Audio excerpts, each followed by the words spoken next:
কোরআন যারা পড়বে তারা ভদ্র হবে, ঠিক কিনা?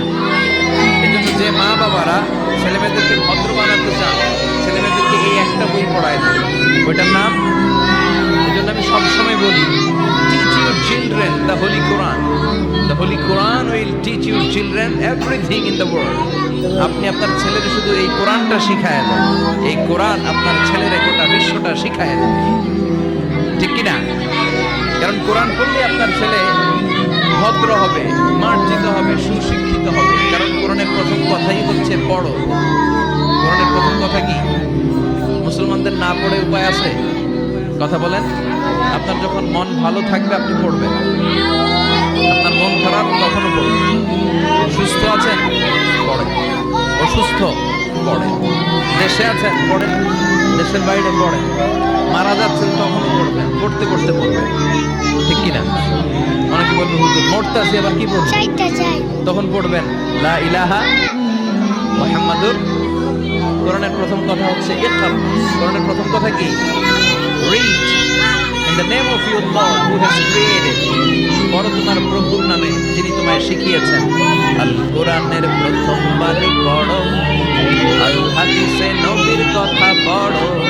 আল কোরআনের প্রথম বাণী পড়ো, আল হাদিসে নবীর কথা পড়ো। পড়ে পড়ে শেখো, শিখে শিখে তুমি তোমার নিজের জীবন গড়ো।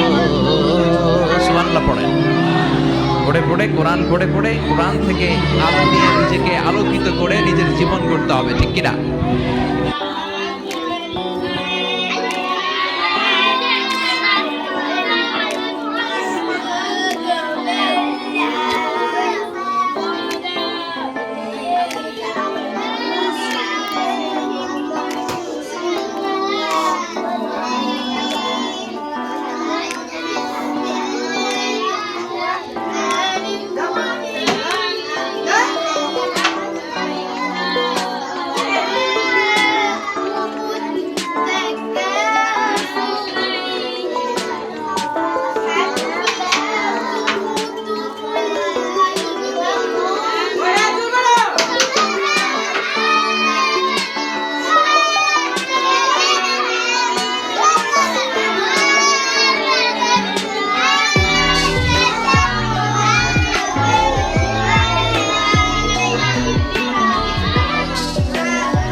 وقنا عذاب النار। খানা খাওয়ার শুরুতে এই দোয়া পড়তে হয়, বিসমিল্লাহি ওয়া আলা বারাকাতিল্লাহ। খানা সামনে আসিলে এই দোয়া পড়িতে হয়